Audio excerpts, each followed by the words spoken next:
नमस्कार, बहुत स्वागत है आपका झारखंड के इस बुलेटिन में। आपके साथ मैं हूं सोनाली सिंह। बुलेटिन की शुरुआत करेंगे और सबसे पहले बात करते हैं झारखंड में जारी सियासी हलचल की।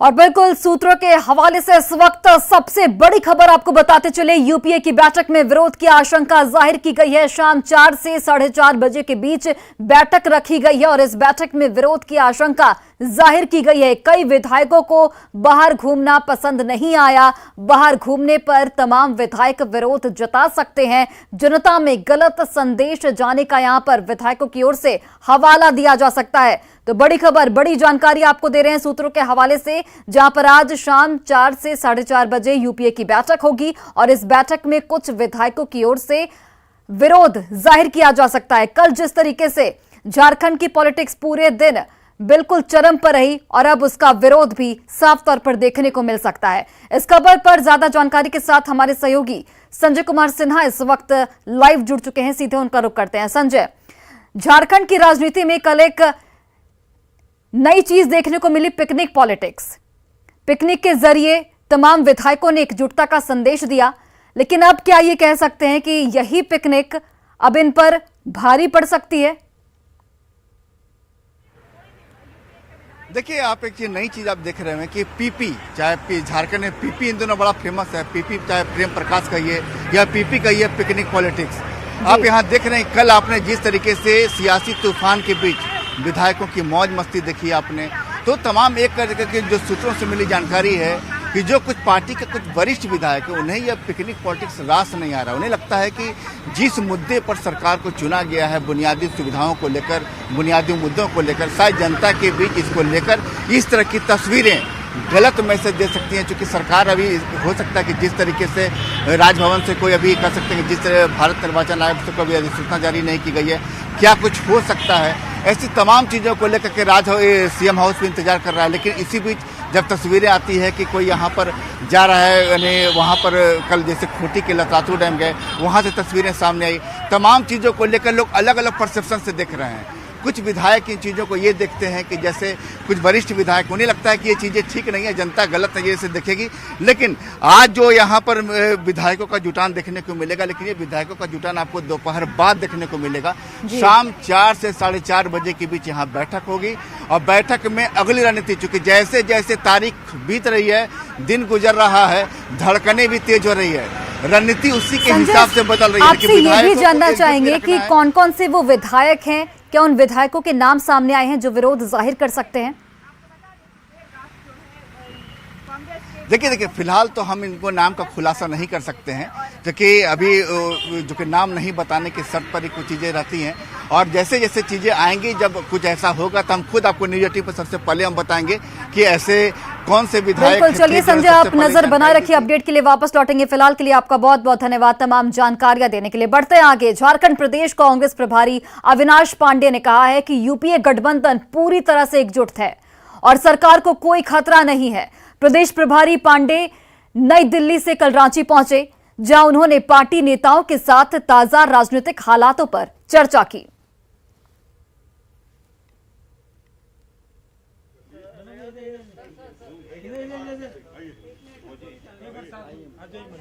तो कल कांग्रेस प्रभारी अविनाश पांडे, डर नहीं है, सरकार अपना पूरा कार्यकाल पूरा करेगी। गठबंधन की जो सरकार है, जनता ने जो विश्वास हम पर बतलाया है, हम उनकी पूरी सेवा करेंगे 5 वर्षों तक। घटनाक्रम जो चल रहा है ये प्रचार माध्यम से ही चल रहा है, इसका अभी तक के कोई निर्णय तो आया नहीं है। तो एक बार जब निर्णय आ जाएगा तो उसके बाद ही कोई किसी प्रकार की प्रतिक्रिया होगी। और कांग्रेस विधायक दल के नेता आलमगीर आलम ने कहा है कि राजनीति जब बारिश होती है तो आंधी तूफान से बचने के लिए रणनीति बनाई जाती है। उसी रणनीति पर पार्टी काम कर रही है। इधर विधायक अनूप सिंह ने कहा कि भ्रम की स्थिति को दूर किया जा रहा है और रविवार को सीएम और प्रदेश प्रभारी के साथ बैठकर आगे की रणनीति बनाई जाएगी। हमने पहले भी बोले कि जब हम सवेरे उठते हैं या कहीं चलते हैं तो देखते हैं कि बारिश आने वाला है, तो हम सुरक्षित स्थान खोजते हैं। आंधी तूफान आता है तो सुरक्षित स्थान खोजते हैं। इसलिए अभी जो चल रहा है, जो जिस तरह इलेक्शन कमिश्नर और माननीय गवर्नर के यहाँ से चिट्ठी या लिफाफा खुलना बंद होना जो चल रहा है, इसलिए हम सचेत रूप से पिकनिक बनाने का कोई सरकार की मंशा नहीं कि हम पिकनिक मनाने जा रहे हैं, लेकिन जिस तरीके से पूरी जनता, पूरे अधिकारियों में एक भ्रम की स्थिति बीजेपी द्वारा पैदा करवाई गई, उस भ्रम की स्थिति से हम डरने वाले नहीं है, ये बताने गए थे। अच्छा। और उसका फलाफल ये निकला कि हम संख्या में और हम अपने नेता के एकजुट ताकत के साथ, अपने विधायकों की एकजुट ताकत के साथ सरकार में अभी भी हैं और आगे भी रहने का काम करेंगे। और स्वास्थ्य मंत्री बन्ना गुप्ता ने कहा है कि सोनिया गांधी और राहुल गांधी के निर्देश पर विधायकों को आगे भी चलते रहने को कहा गया है और जो भी आलाकमान का संदेश होगा उसे समय समय पर विधायकों को अवगत कराया जाता रहेगा। प्रभारी जी ने यही आदेश किया है कि जो हमारी शीर्ष नेतृत्व का जो आदेश होगा वो आदेश से आप लोगों को समय समय पर अवगत कराया जाएगा। अभी यही आदेश है कि हर हाल में ये धर्मनिरपेक्ष शक्तियों को मजबूत करना है, धर्मनिरपेक्ष शक्तियों के साथ चलना है और जिस तरीके से पूरे देश में एक माहौल और वातावरण बनाया जा रहा है, संवैधानिक संस्थाओं का भी दुरुपयोग करके और चुनी हुई सरकारों को अपदस्थ करने की जो एक कुंठित साजिश है, इस साजिश के खिलाफ कांग्रेस पार्टी है और हम लोग पूरे हृदय के साथ हमारी ये गठबंधन की सरकार को मजबूत करेंगे और इस सरकार को मजबूती के साथ आगे। झारखंड में सियासी तूफान के बीच जेएमएम की ओर से लगातार एकजुटता का दावा किया जा रहा है। पार्टी के वरिष्ठ विधायक लोबिन हेम्ब्रम ने न्यूज 18 से एक्सक्लूसिव बातचीत में कहा कि बहुमत हमारे साथ है और सब कुछ ठीक है, लेकिन लोबिन ये कहने से नहीं चूके कि जिन मुद्दों पर सरकार उनका साथ नहीं दे रही है उस पर विरोध आगे भी जारी रहेगा। जेएमएम विधायक लोबिन हेम्ब्रम से बात की न्यूज 18 से हमारे सहयोगी संजय कुमार सिन्हा ने। कल जो लतरातू का कार्यक्रम था, इसके पीछे क्या मैसेज देने की कोशिश थी? मैसेज ऐसा कुछ नहीं है, बट पूरे यूपीए गठबंधन में हम सारे जितने लोग हैं, सारे गठबंधन के लोग हम लोग एक हैं। और कल चूँकि संडे था तो इसलिए बोला गया कि नहीं पिकनिक में चलना है तो चलें, वहाँ हम लोग गए और फिर शाम को लौट के आ गए। अच्छा, ये इससे भी जो सरकार के साथ जो राज्य भवन से भी कुछ नहीं आया है, भारत निर्वाचन आयोग से भी कुछ अधिसूचना नहीं आई है, तो क्या इस भी जब तक नहीं आएगा तब तक क्या एकजुटता को लेकर क्या योजना रहेगी? देखिए, हम लोग एकजुट हैं, सरकार रहेगी, सरकार रहेगी और अभी तो अधिसूचना निकला नहीं है, सरकार रहेगी। इसमें मोहब्बत साबित करेंगे, अगर ऐसा हुआ, हालात और ऐसा हुआ तो बहुत साबित करेंगे। कि अपने मुद्दे भी थे, कई मुद्दे थे जो लगातार आपने उठाए थे, क्या इन सियासी भागदौड़ में आपके मुद्दे छूट गए हैं? देखिए, हमारा जो अभी मोर्चा जो बना है, देखिए व्यक्तिगत रूप से हम माननीय मुख्यमंत्री हेमंत सोरेन के साथ हैं और इस संकट की घड़ी में भी हम उसके साथ हैं, लेकिन हमारा जो राजनीतिक लड़ाई है, जो एसपीटी एक्ट, सीएनटी एक्ट, स्थानीय नीति, नियोजन नीति, पैसा एक्ट, ये लड़ाई तो लड़ेंगे, क्योंकि ये मेरा लड़ाई नहीं है, झारखंड के आवाम की लड़ाई है। सभी विधायक अभी रांची में कब तक रहेंगे? अब वो हम नहीं बता पाएंगे कब तक रहेंगे, आज जब तक बहुमत सिद्ध नहीं हुआ तब तक रहेंगे। ठीक ठीक। तो दादा का साफ कहना है कि यूपीए एकजुट है। दादा ने साफ कहा, यह भी कहा कि जो इनके अपने मुद्दे हैं, सीएनटी, एसपीटी, पैसा का जो मामला है, उस पर अपनी राजनीतिक लड़ाई जारी रखेंगे। संजय कुमार सिन्हा, न्यूज 18, रांची।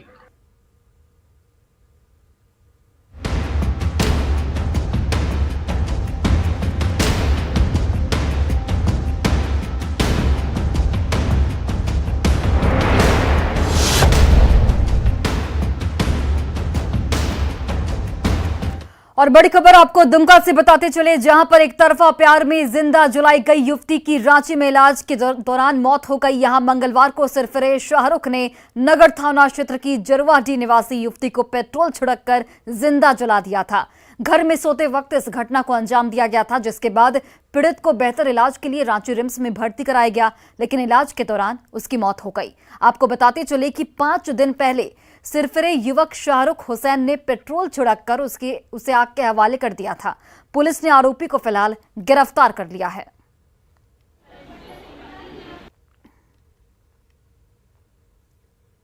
शाहरुख नामक युवक ने पेट्रोल छिड़ककर हत्या की नीयत से आग लगा दिया था। दुर्भाग्य से आज रात्रि 2 बजे उनका देहांत हो गया और अब इस दुनिया में नहीं रही। तो काफ़ी दुखद घटना है। हम सभी पंचायतवासी, नगरवासी, शहरवासी सब इस घटना से मर्माहत हैं और निंदनीय घटना है। ऐसा जघन्य अपराध है। इसमें हम मांग करते हैं प्रशासन से कि फास्ट ट्रैक कोर्ट का गठन करके इसको अविलंब फांसी की सज़ा दी जाए शाहरुख को, ताकि इस तरह के घटना का पुनरावृत्ति फिर कोई ना करे। ऐसा आदमी का विरोध कड़ी से कड़ी सजा की मांग की जाए और उसके परिवार के जो लोग हैं यहाँ रहते हैं उसको ही अपना पंचायत से निकासित किया जाए। हम लोग का यही निर्णय है और ऐसे हम लोग करेंगे। सामाजिक बहिष्कार का जी बिल्कुल बिल्कुल, और कड़ी से कड़ी सजा की सरकार से मांग करेंगे कि उसको कड़ा से कड़ा सजा मिले, यहाँ तक कि फांसी की सजा मिले। ये जो घटना हुई है हमारी हिंदू बेटी अंकिता सिंह के साथ, जो कि पूरी तरह निंदनीय है, साथ में एक जिहादी मानसिकता का ये परिचय है, जिसको हमारा विश्व हिंदू परिषद बजरंग दल कभी भी बर्दाश्त नहीं करेगा। इसके विरोध में आज हम लोग 11 बजे पूरे बजरंग दल, हमारे जो बजरंग दल के सेना है, पूरा मार्केट को बंद करेगा, साथ में चक्का जाम करेगा और प्रशासन से भी पूरी मांग करेगी कि इसको फास्ट ट्रैक कोर्ट में लगा के इस मामलों को जल्द से जल्द इसका निष्पादन करके इसको फांसी की सजा, इससे कुछ भी इससे कम नहीं होना चाहिए। इस पर सरकार को शीघ्र ही फास्ट ट्रैक बना करके कोर्ट बना कर उसको फांसी की सजा देनी चाहिए। इतनी बड़ी घटना हो गई, स्थानीय विधायक का एक ट्वीट तक नहीं आया, एक संदेश तक पीड़ित परिवार से नहीं आया, के पास नहीं पहुंचा। सरकार अपने आप को बचाने में लगी हुई है। उसको न समाज की चिंता है न लोगों की चिंता है। वो अपने लोग घूम रहे हैं बसों में, लग्जरी बस में घूम रहे हैं, डैम में घूम रहे हैं, सरकार बचाने का प्रयास कर रहे हैं। तो देखिए, अंकिता ने आज अंतिम सांस ली। शाहरुख की सनक अंकिता पर भारी पड़ गई। 5 दिन पहले की यह घटना, जब शाहरुख ने अंकिता को आग लगाई थी, जिसके बाद अंकिता को रांची रिम्स में भर्ती कराया गया था। 5 दिन से उसका इलाज जारी था, लेकिन आज उसने अंतिम सांस ली। दोस्ती के लिए दबाव डालता था वो अंकिता पर। और देखिए, इस खबर के सामने आने के बाद कई सवाल भी उठ रहे हैं। सवाल उठता है कि सनकी शाहरुख पर कड़ी कार्रवाई आखिर कब तक की जाएगी। सवाल यह भी बेहद अहम कि जबरन दोस्ती का दबाव आखिर क्यों डाला जा रहा था शाहरुख की ओर से। कब तक सनक की शिकार बनेंगी लड़कियां, ये एक अहम सवाल, क्योंकि आए दिन इस तरीके के मामले सामने आते रहते हैं। तो सनकी शाहरुख पर कड़ी कार्रवाई कब तक की जाएगी, ये एक अहम सवाल, क्योंकि पुलिस ने आरोपी को हालांकि गिरफ्तार जरूर कर लिया है, लेकिन उस पर कड़ी कार्रवाई कब तक की जाएगी, ये एक बड़ा और अहम सवाल है। और दुमका से हमारे सहयोगी नितेश इस वक्त फोन लाइन पर जुड़ गए। नितेश, पुलिस ने हालांकि आरोपी को गिरफ्तार कर लिया है, लेकिन कड़ी से कड़ी सजा मिलनी चाहिए ऐसे लोगों को, और इस दिशा में पुलिस किस तरीके से आगे की कार्रवाई करेगी? अब वार को हुई है और इस घटना के बाद जो आज पीड़िता की जिस तरह से आज सुबह के 2 बजे मौत हुई है, मौत के बाद ही जो स्थानीय लोग हैं और दुमका में जितने भी हिंदू सामाजिक संगठन के लोग हैं, लगातार जो है आरोपी पर कड़ी से कड़ी कार्रवाई की मांग कर रहे हैं। और साथ ही साथ आपको बता दें कि फास्ट ट्रैक कोर्ट में इस मामले को ले जाकर और जो आरोपी शाहरुख है उसको फांसी की सजा देने की मांग कर रहे हैं। यहाँ के जो लोग, काफी आक्रोश दुमका में देखने को मिल रहा है जी। और पुलिस भी इस मामले पर बता रही है कि आगे अब उस आरोपी युवक पर कड़ी से कार्रवाई करने की बात कह रही है पुलिस जी। नितेश, 11 बजे कहा जा रहा है कि इस पर विरोध जाहिर किया जाएगा, तो क्या विरोध के बाद अब पुलिस की संजीदगी और भी इस मामले में देखने को मिल सकती है आगे? जी, यहाँ पर जितने भी हिंदू सामाजिक संगठन हैं सब एकजुट हुए हैं दुमका के 3 बाजार चौक पर, और वहां से जो है विरोध मार्च निकाला जाएगा। दुमका के जो सड़क जितने भी दुकान है उनको बंद कराया जाएगा। आपको बता दें कि इस मामले को लेकर नितेश आपसे जुड़ेंगे, लेकिन अभी एक थोड़ी देर के लिए मैं आपको रोकना चाहूंगी। रांची से हमारी सहयोगी रूपाली भी इस वक्त जुड़ी हुई हैं। रूपाली, रांची रिम्स में आज अंकिता ने अंतिम सांस ली। 5 दिन से उसका इलाज जारी था। इस वक्त रांची रिम्स में कौन कौन से लोग मौजूद हैं, परिजनों की ओर से क्या कहना है, परिजनों की मांग क्या कुछ है, क्या बात हुई आपकी उनसे? कि दुमका से जो लड़की आई थी अंकिता, उनकी आज रिम्स में मृत्यु हो गई है, जिनके बाद उसके परिजन वहां पे पहले से ही मौजूद थे और परिजन के जुटने लगे हैं। परिजन उनको लेकर काफी ज्यादा अभी परेशान है, सबकी आंखें नम है, बात करने को कोई अभी तो राजी नहीं है। अभी पोस्टमार्टम के लिए उनके पार्थिव शरीर को लेकर गया गया है, इसके बाद बॉडी को दुमका ले जाने की तैयारी है।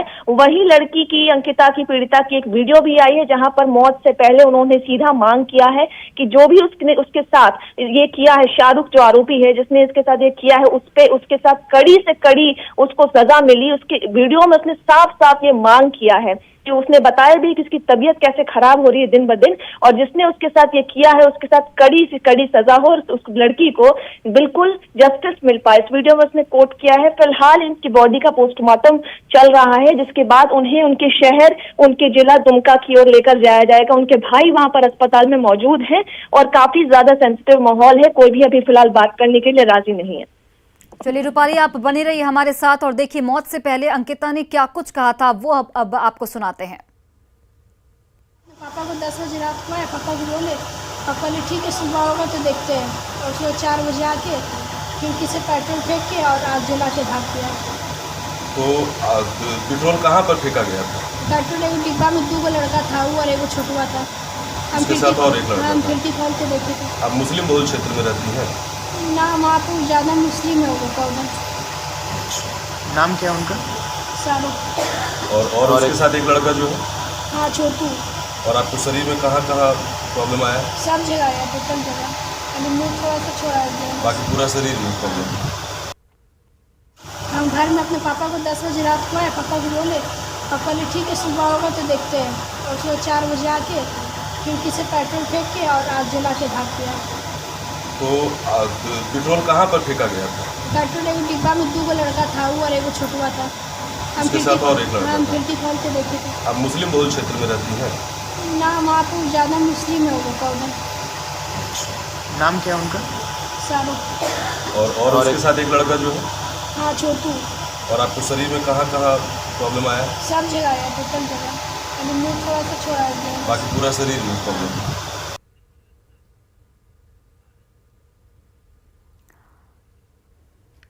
तो बिल्कुल अभी आपने ये वीडियो देखा जिसमें अंकिता ने साफ तौर पर कहा है कि जिसने भी उसके साथ ये किया है उस पर कड़ी से कड़ी कार्रवाई होनी चाहिए। इस खबर पर हमारे साथ हमारे सहयोगी संजय इस वक्त जुड़ चुके हैं लाइव, सीधे उनका रुख करते हैं। संजय, एक बेहद ही दुखद खबर और ऐसी खबर जिसके खिलाफ सख्त से सख्त कार्रवाई होनी चाहिए।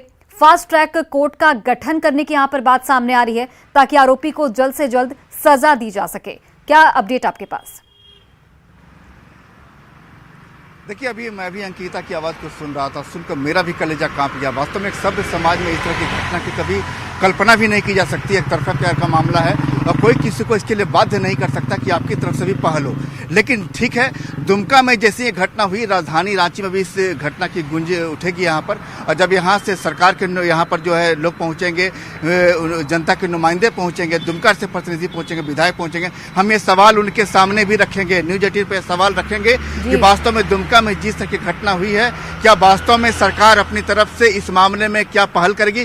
कानून तो अपना काम करेगा, लेकिन जो प्रशासनिक कार्रवाई होती है, हालांकि वहां शाहरुख की गिरफ्तारी हो गई है, लेकिन जिस मामले में यहां पर यह घटना, ऐसी घटनाओं की पुनरावृत्ति न हो, इसके लिए सरकार क्या पहल करेगी, ये सवाल वास्तव में हम उठाने की कोशिश करेंगे। संजय, शाहरुख की गिरफ्तारी तो हो गई है, लेकिन सवाल यही उठता है कि महज गिरफ्तारी से काम नहीं चलेगा, क्योंकि ये जघन्य अपराध किया गया है। तो ऐसे में कड़ी से कड़ी सजा दी जाए, उस दिशा में पुलिस अब आगे क्या कदम उठाएगी?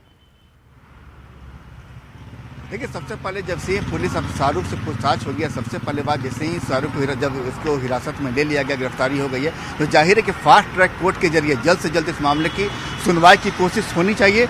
जैसा कि कई ऐसे मामलों में हुआ है जिसमें खुद पहल करके, जैसा कि अगर आपके सामने खुद आरोपी हो, अगर आरोपी का बयान दर्ज हो और बयान दर्ज होने के बाद सारे मामले साक्ष्य सामने आ जाएं, तो जाहिर है कि फास्ट ट्रैक कोर्ट के जरिए जितनी जल्दी हो सके आप उसको सजा सुना सकते हैं, ताकि अगर आरोपी के सामने अपना भी पक्ष रखना हो तो भी अपना पक्ष रख सकता है। लेकिन अगर आप फास्ट ट्रैक कोर्ट में मामले को नहीं ले जाएंगे, वहां देरी होगी तो फिर मामला लंबा खींचेगा। लिहाजा जब भी सुनिए, ऐसा जब भी कोई मामला होता है सबसे पहले ही होती है कि आप जल्द से जल्द फास्ट ट्रैक कोर्ट में इसकी सुनवाई कीजिए। जी बिल्कुल संजय, आप बने रहिए हमारे साथ और नजर बनाए रखिए इस पूरे मामले को लेकर। रूपाली, मैं आपके पास आना चाहूंगी अपडेट के लिए कि इस वक्त रांची रिम्स में आपकी मौजूदगी, क्या कोई बड़े अधिकारी रांची रिम्स में पहुंचे हैं परिजनों के का हालचाल लेने के लिए? क्या कोई मंत्री आ सकते हैं, क्या कोई विधायक आ सकते हैं, ऐसी कोई सूचना है आपके पास?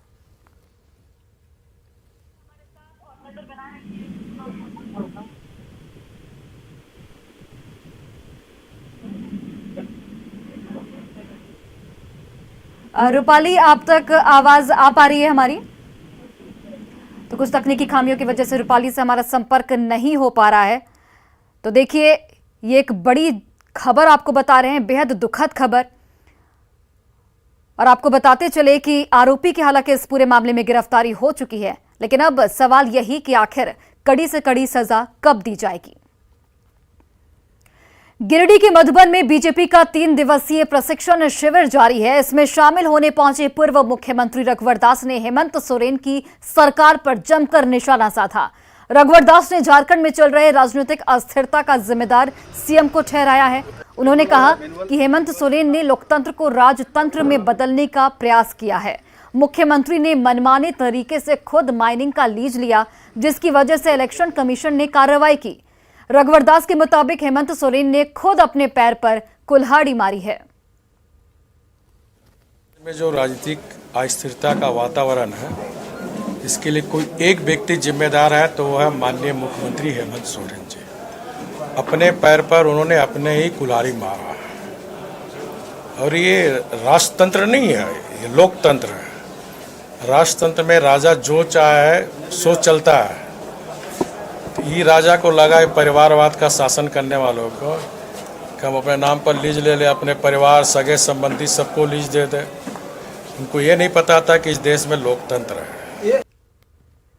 और पूर्वी सिंहभूम के ग्रामीण इलाके में मनरेगा योजना में लूट मची है। धाल भूमगढ़ प्रखंड क्षेत्र में बिना काम किए और कई को अधूरा छोड़कर करोड़ों रुपए का भुगतान ले लिया गया है। मनरेगा लोकपाल की जांच में इसका खुलासा हुआ है। पिछले 7 महीने में लोकपाल ने 500 योजनाओं की जांच की, जिसमें 100 योजनाएं ऐसी थी जिनका काम जमीन पर नहीं दिखा। दरअसल मनरेगा से प्रखंड में खेल के मैदान, तालाब, आंगनबाड़ी भवन, सिंचाई नाला के साथ ही कई और काम थे और इसके लिए आवंटन भी किया गया, लेकिन फाइल से आगे काम नहीं बढ़ सका। वहीं धाल भूमगढ़ में साल 2019-20 में 4 लाख की लागत से सिंचाई नाला बनाया जाना था, लेकिन ये नहीं बन सका और अब चोरी छिपे इसका निर्माण कराया जा रहा है। लोकपाल को जब इसकी जानकारी मिली तो उन्होंने जांच की, साथ ही मनरेगा आयुक्त से घपलेबाजों के खिलाफ कार्रवाई की बात कही है। जमीन है, ये जो नाला जो अभी बन रहा है, ये सीमा का विवादित चल रहा था। गांव वाला और जो जिसका ये आसपास में जमीन है, वो लोग पहले नहीं छोड़ रहा था, इसके कारण काम बंद था। पहले काम चल रहा था, इसके बाद बीच में बंद था। तो अभी उन लोगों का सहमति हो गया है, अभी 1 सप्ताह के अंदर काम पूरा हो जाएगा। करके फिर मैंने पदाधिकारियों से या जितने भी संबंधित मनरेगा एजेंसी से, चाहे मुखिया हो, पंचायत सेवक हो, रोजगार सेवक हो, इंजीनियर्स हो, सबको मैंने स्पष्टीकरण मांगा कि आप लोग दीजिए। तो ये लोग नहीं दे पाए। मुखिया लिखे कि मेरे जानकारी के, जबकि मुखिया का दंगल से ही पैसा निकलता है। वो बोलते हमको जानकारी नहीं था और ऐसा हो गया तो इतना दिन बाद, 3 साल के बाद आप कहते हैं ऐसा हो गया, 3 साल के बाद आपसे लिखित दे रहे हैं। तो मैंने नहीं माना कि जो वास्तविकता है उसको देख करके मैंने उसमें सबका प्रति जो भी सजा था वो मैंने बहाल कर दिया, ताकि आगे की और इस तरह की बात ना हो। और फिलहाल इस बुलेटिन में बस इतना ही, लेकिन खबरों का सिलसिला